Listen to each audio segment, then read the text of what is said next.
Obviously, a very competitive basketball game.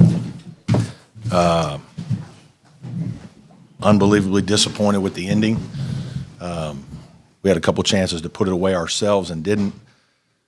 Executed a really good sideline play, and PJ stepped up, made big free throws. It's hard to win here. I think a lot of people in the room, on the court, get caught up in the emotion of the game, and I thought that happened tonight. Really disappointed with how it ended. Give the Duke kids credit for being aggressive and taking it to the basket, but that's really poor. That's poor. So we got to get better for it, but really hate it for my players. This was thought we played very well tonight in a lot of ways, and obviously to not be rewarded with a win is stings. Coach, I think Duke had 2 field goals in the last 6 minutes. One was Yeah. a fast break steal. Yeah. So did the free throw line. Yeah. I mean, like I said, it's hard to win here for a lot of reasons. It really is. And tonight was an example of that. That's all I'm going to say. That's really disappointing. Where do you go from here? What's the message to the guys after one? Proud of their effort, proud of the way we played. I thought we executed a lot of really good things. Duke did a nice job throughout most of the game, and they played hard. They played well. They played well defensively. Both teams, I thought, guarded. It was hard to score for both teams. We just kept trying to hang in there. Told my guys, hang in there till the last 10 minutes, give ourselves a chance. Certainly we had that and then some. And if we keep playing this kind of basketball, we're gonna finish the season well. So, proud of my team. Coach, you had a lot of great efforts in the second half. Joseph Girard was really held down in the first 20 minutes, but he came alive, was really one of the catalysts of bringing you guys back. So just talk about his effort and his play in the second half. Yeah, Joe's a good player. We just keep putting him in situations to make plays. He usually makes a lot of good plays, whether it's scoring or whether it's finding somebody. And we got a couple offensive rebound kickouts to him, knocked those down. He had a couple nice baskets and assists during the game. So, yeah, I thought he did a lot of good things for us. Coach, you played more zone defense than I think I've ever seen against Florida State, but obviously Duke's a different shooting team than Florida State is, aren't they? Yeah, we played 2 possessions tonight, and we were too spread out and didn't play it very well. And so it was, but our man defense was good. Most of the night, our man defense was good. We were doing what we wanted for the most part, and no need to go away from it. Sorry, you've been asked this already, Coach, but obviously a lot of emotions late in the game. What was happening there after that final? Yeah, I think we've had some history with that official. I don't mean it.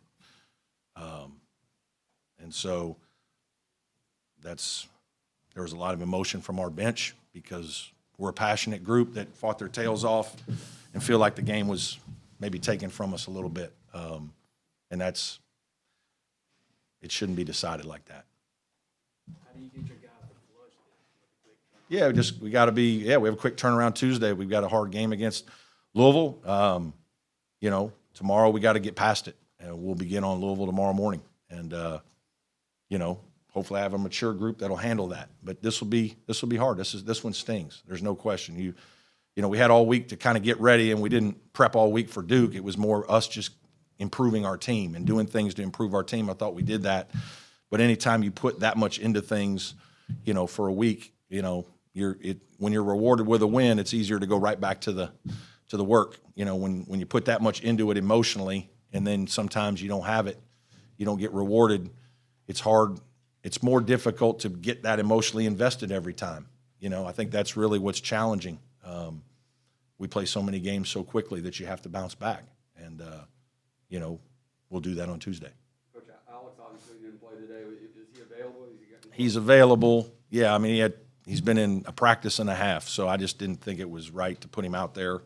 I don't know if he's quite ready, but he was available in terms of the trainer saying he could play a few minutes if I wanted him. Coach BJ Hall had a really big game. How can you speak to just how talented he was against some really talented bigs that Duke rolled out? Yeah, I mean I think he's a first-team all-conference player, and I thought there was a lot of contact on him throughout the game, and I don't think he sometimes gets treated as well as some of the other good players in our league. You know, and he just played through it. And obviously down the stretch, he was terrific, making big shots, huge free throws. Yeah, I'm really proud of him. Coach, what changed for you guys in the second half? It seems like you were much more physical, especially on the offensive glass. And how can you build on that performance moving forward? Nothing changed. We've been solid offensive rebounding team all day. I think Duke did a nice job. Give their kids credit. I think they play really hard, and they guarded us well, and they block out, and they're physical, and they're big and athletic and strong. So it's more credit to them than anything that we did. Our guys just kind of stayed with it, hung in there, and eventually we got a couple. But the Duke kids did a nice job. Without watching the film, were you overall pleased with the defensive effort? I was. Yeah, I thought our defensive effort was good. If you'd have told me that, you know, we'd hold them to 41% shooting, 9 threes is probably a little more than I would like, but I thought by and large we did a nice job. Give their kids credit. McCain was really good. Proctor was really good. We did a good job on Filipowski, but obviously Duke has a lot of good players. That's why they're so good. They have a lot of different weapons that can beat you, and tonight those guards made big plays. Brad, did you think that you could give them trouble with your length, your size, not just inside, but also on the perimeter? Yeah, we hope so, that our length and, size would be a factor on both ends. And I thought it was reasonably good tonight. I thought, Wiggins and Jack Clark did some nice things out there. It was, they were small some, and so we had to deal with that, and a little bit of a chess match. Brad, Yeah. were you surprised that your team was so loose with the basketball there down the stretch? Yeah, I mean the turnover that preceded the last play was a good defensive play, I think, by Mitchell. We're trying to feed the ball to PJ in the middle of the lane. Maybe the catch was extended a little bit. I would like to have seen Ian bounce pass it in there maybe.